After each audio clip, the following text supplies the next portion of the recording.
Lep pozdrav vsem, ki spremljate oddajo Aktualno na GFML, v kateri vas vsak mesec obvestimo o pomembnih in zanimivih dogodkih, ki se zgodijo na naši šoli. Kot vsi vemo, je mesec marec čas, ko se narava začne prebujati. Letos ji je pri tem pomagal pust. Pa poglejmo, kako je pust popestril dan na naši šoli. 8. marca, na pustni torek, smo se dijaki našemili v najrazličnejše maske. Maske so bile raznovrstne in domiselne, od običajnih čarovnic, klovnov in metuljčkov, pa do meniha in počitnikarjev, ki so v šolo prišli s čolnom. Ker smo bile maske razposajene, pouk ni potekal tako strogo kot ponavadi. Za malico smo seveda dobili krofe, brez katerih pust sploh ne obstaja. Pust je minil prehitro, ob koncu dneva pa smo se že pogovarjali, v kaj se bomo našemili prihodnje leto. Hi everybody, sit down. How are you today? Oh, how many costumes, great. What are you?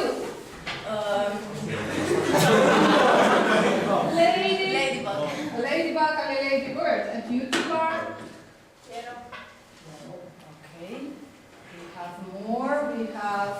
What are you? The red man behind. What are you? The Batman. Okay, and we have a terrorist here. Hi. What are you doing in our class?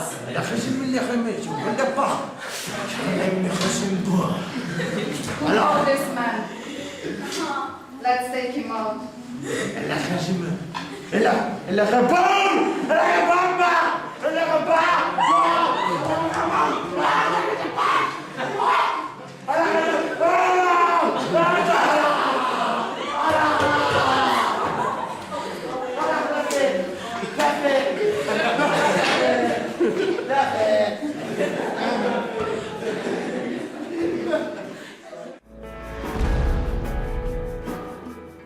Dijaki 3. A in 3. B so v sredo 16. marca pod vodstvom profesorice Mojce Rižnar-Nedeljko pripravili literarni večer, na katerem so recitirali svojo poezijo, program pa so popestrile tudi izvrstne glasbene točke. Dijaki so zbranemu občinstvu v avli šole, ki je bila nabita do zadnjega kotička, predstavili svojo poezijo. Čeprav je bil za veliko večino to prvi nastop take vrste, so se prav vsi odlično odrezali in navdušili publiko. Njihove pesmi ponujajo različne tematike, med katerimi prednjači ljubezen, veliko pa jih tudi opisuje občutja, poglede na svet ali kritizira družbo. Boli? Ni problema. Rešitev je na voljo v vaši najbližji lekarni. Brez recepta, učinkovito in hitro. Skoraj brez stranskih učinkov. Kakovost zagotovljena. Toda, zakaj boli? Ni pomembno. Človeško telo pač. Slab signal, preobremenjenost omrežja, izgorelost, napaka v sistemu. Ne skrbite, vi samo pogoltnite tableto z nekaj tekočine. Učinek bo viden že po nekaj minutah. Naenkrat čutite sproščenost, napetost izginja, mirni ste. Nocoj bi rad natočil polne čaše, preljubi gostje, rujnega vam vina. Porečem sam, to letina je fina, dovolj dežja bilo je v kraje naše. Morda je prav nasprotno mnenje vaše, poreče kdo, da ima preveč tanina in dejstvo, da se najde v njem kislina, želodcu koga drugega ne paše. Čeprav najboljše ni, kar svet jih toči, mar ni užitek že iz čaše piti, ki ličenju okras od drugih loči. In vsak od vas bi mogel pritrditi, da znašel bi se jaz v zadregi rahli, če vino to postrege bi vam v kahli. Na koga ali kaj čakajo današnje Penelope? Penelope čakajo velike spremembe. Čakajo svojega princa, ki ni vreden omembe. Sprememb ni, princa ni. Penelope čakajo popolnost, čakajo svojega princa pozornost. Princa ni, popolnosti ni in pozornosti ni. Penelope čakajo svojega princa ljubezen. Ta jih je prevzela kot bolezen, ki neizmerno boli in v srcu skeli. Princa ni, ljubezni ni. Penelope čakajo denarja milijone, ki prinesel jih bo princ iz dežele Manione. Princa ni, denarja ni. Penelope čakajo princa, ki bo našel rešitev umazanega planeta, kateremu se nič dobrega ne obeta. Princa ni, rešitve ni. Penelope ne čakajo obupa in strahu, prav tako ne čakajo žalosti in sramu. Obup je, strah je, žalost je, sram je.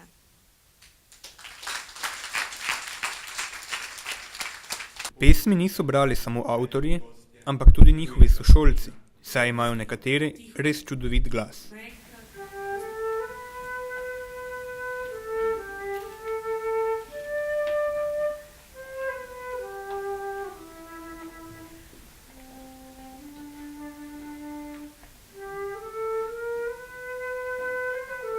Topel vetrc se sprehaja, zvoki flavte razigrane, svetla luč oba obdaja, smeh ljudi izpred kavarne, zvezde svetijo pijane od ljubezenske ekstaze.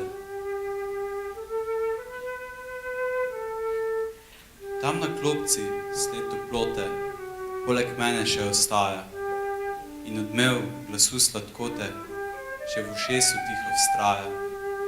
Še na licu slutjen diha, še na roki vojno tika. Vetrc flavto dalje piha in v daljave se izgublja. Tvojega odtis pogleda vedno bolj bledi, izginja. Za vogalom tvoje senca v drobno piko se spreminja.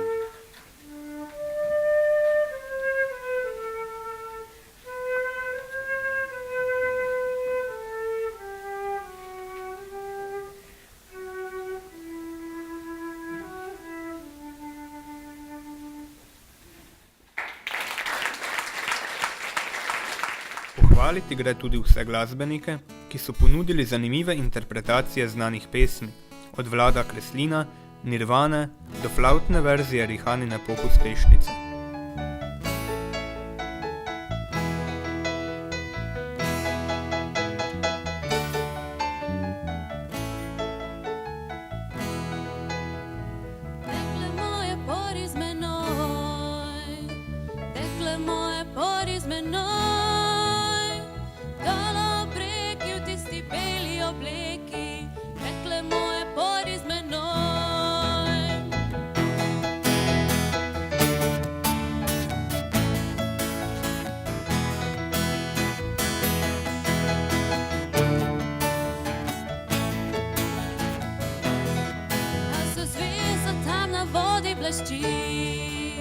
Zvezda tam na vodi blešči, ne, to je vedenski zdavi na tvoji glavi, to ni zvezda, ki se v vodi blešči.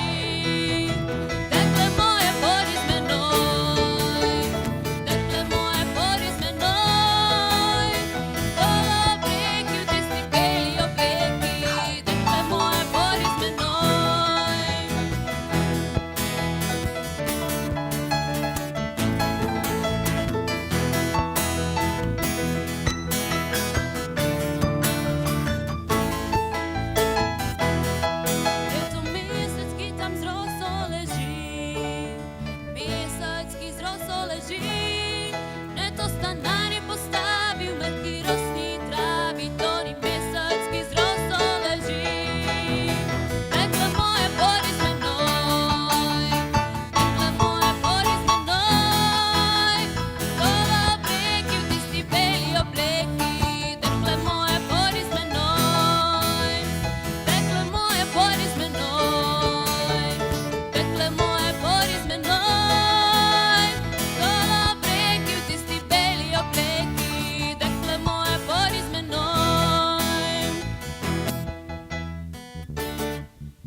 V mesecu marcu so potekala tudi številna tekmovanja, debate, ekskurzije in še marsikaj zanimivega.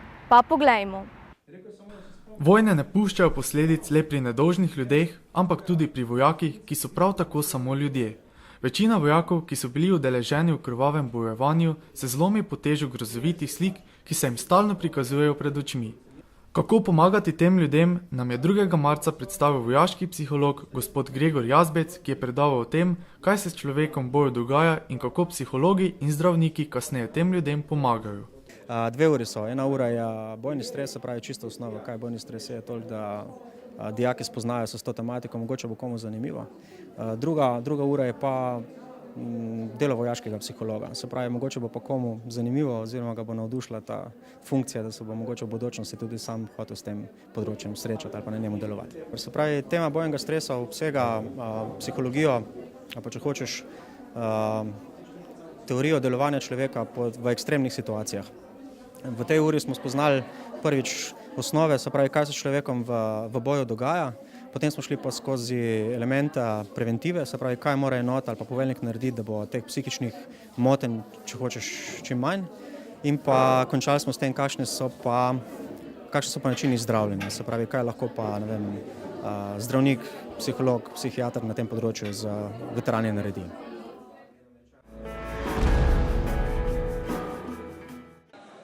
V soboto, 19. marca, so se debaterji Živa Antolin, Lucija Vulc, Zoran Fijavš, Maj Žitnik, Anja Štuhec, David Grilec, Marko Cigan in Mihael Pojbič udeležili državnega tekmovanja v angleški debati, ki je potekalo na Škofijski klasični gimnaziji Ljubljana Šentvid.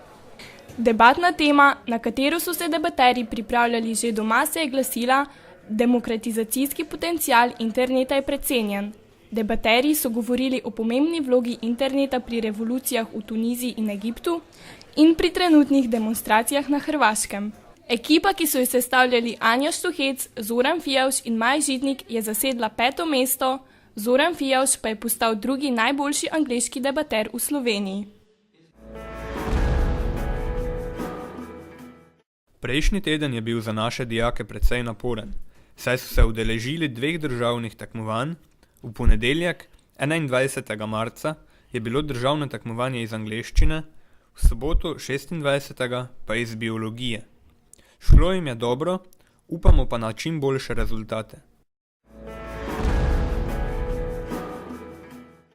V petek 4.3.2011 smo se dijaki drugih letnikov odpravili raziskovati Dunaj.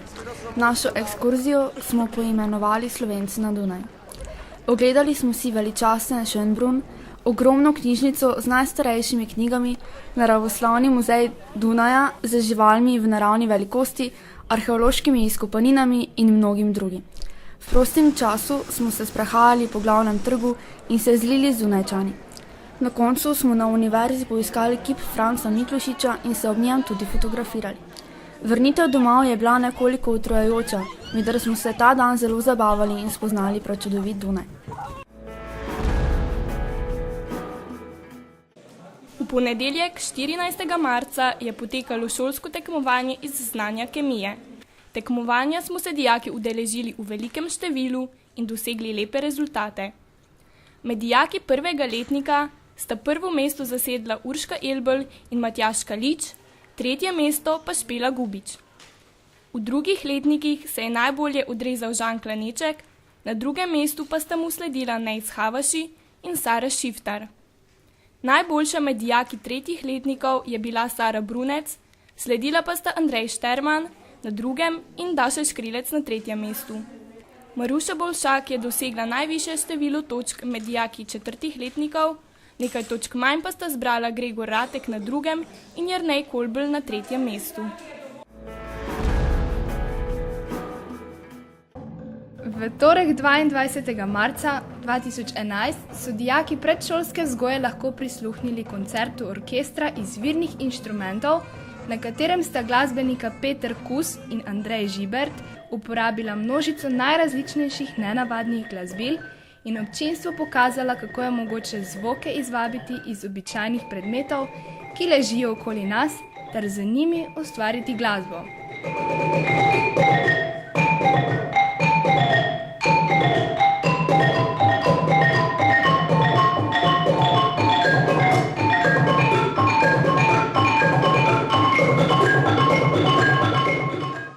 Dijaki drugih letnikov so nato imeli še razgibane delavnice izdelovanja izvirnih inštrumentov, kjer so izdelali brnivko ter piščal za 1 cent iz plastične cevi, ki jo uporabljajo na primer električarji. Kratko malo, uporabno in zabavno.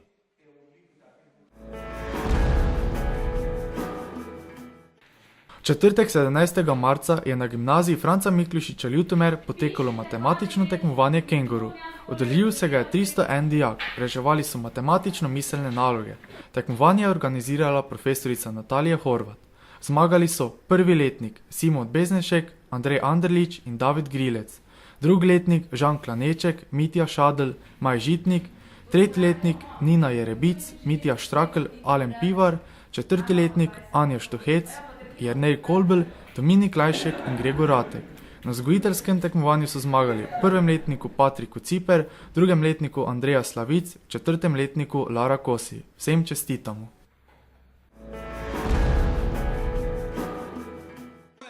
Od 11. do 13. marca je potekal matematični tabor v Spuhlji. Naša šola je že 5. leto zapored organizirala brezplačni vikend za dijake, ki jih ni strah matematike. Tabora se je udeležilo 24 dijakov 1., 2. in 3. letnika. Na tem taboru se dijaki pripravljajo na tekmovanje iz matematike.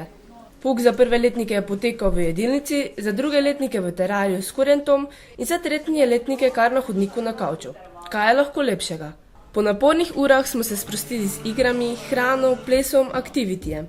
Tako nam nikoli ni bil dolg čas. In kako tokratni matematični tabor komentirajo dijaki? Odlično, perfektno. Jo? Ja. Čakaj, ko delam matematiko. Kako se ti zdi matematični tabor? Res? In kaj v njem menijo učitelji? Meni je dobro, samo ne vem, kako se vam. Na koncu smo le še malo počistili in prisegli, da se spet vidimo naslednje leto. 8. marec je dan, ko razmišljamo, govorimo, pišemo in opozarjamo o pomanjkljivostih, ki se tičejo socialne, politične in ekonomske enakopravnosti žensk. Mednarodni dan žena so naši debaterji obeležili z javnim predavanjem in okroglo mizo, ki sta potekala v ponedeljek, 7. marca v Golarjevi hiši. Predavanje sta izvedli dijakini 4. letnika Lucija Vulc in Anja Štuhec. Poslušalce sta popeljali skozi ženska gibanja za enakopravnost vse do sodobne vloge ženske. Okrogle mize so se udeležili tudi županja občine Ljutomer, magistra Olga Karba, gospod Rok Sunko, univerzitetni diplomirani psiholog in gospa Jerneja Domanjko, univerzitetno diplomirana komunikologinja, in se v sproščeni razpravi pod vodstvom Anje Štuhec razgovorili o svojih pogledih na današnjo enakopravnost v Sloveniji ter o problematiki žensk v slovenski politiki. Jaz mislim, oziroma včasih mi ni všeč, da ženske to dopustimo. Jaz do sedaj nisem imela nobene slabe izkušnje. Če se ženska zada cilj, če se ženska angažira, če je karierist, če se izobražuje in svojim znanjem, izkušnjami čez določen čas dokaže, da je sposobna, potem jo v vsakem okolju dobro sprejmejo. Moja izkušnja z ženskami na delovnih mestih je strašno pozitivna. Mislim, zaposlil sem sigurno več žensk, kot pa moških, če lahko rečem v svojem časi.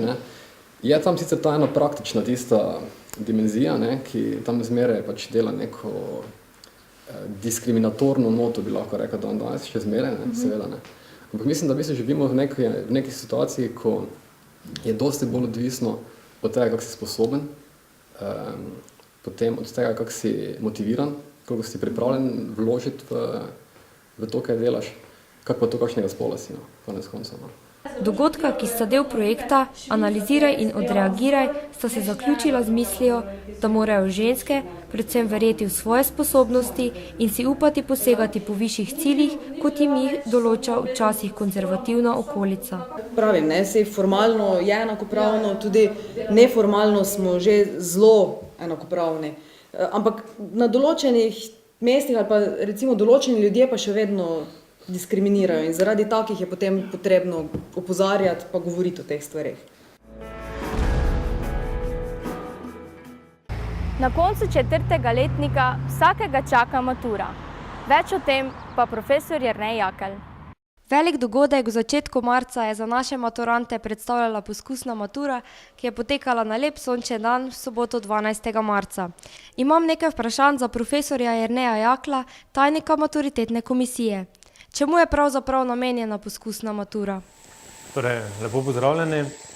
Poskusna matura je namenjena predvsem dijakom četrtih letnikov, torej zaključnih letnikov, da sami spoznajo sistem in pa način dela na sami maturi.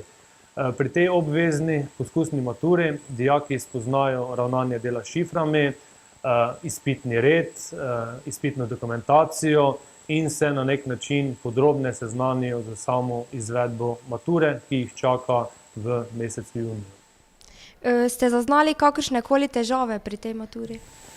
Tukaj se moramo pohvaliti, da praktično v naši šoli, kar se tiče splošne mature, ne zaznavamo nikakršnih težav. Velike zasluge za to grejo tudi profesorjem, ki dijake zelo dobro in pa vestno pripravijo na maturo. Dejansko, če se malo pošalim, edine težave so bile malenkost večje vrste pred toaletnimi prostori med obema izpitnima poloma, kar pa samo pomeni, da so dijaki zelo, zelo resno vzeli samo maturo. Slišala sem, da naj bi poskusna matura bila letos zadnjič. Je to res in zakaj? Res je. Ravno prejšnji teden se je Republiški izpitni center odločil, da ne bo več obveznega predmaturitetnega preizkusa znanja, torej predmaturitetnega preizkusa, ki je obvezen za vse šole, ki izvedejo v istem dnevu.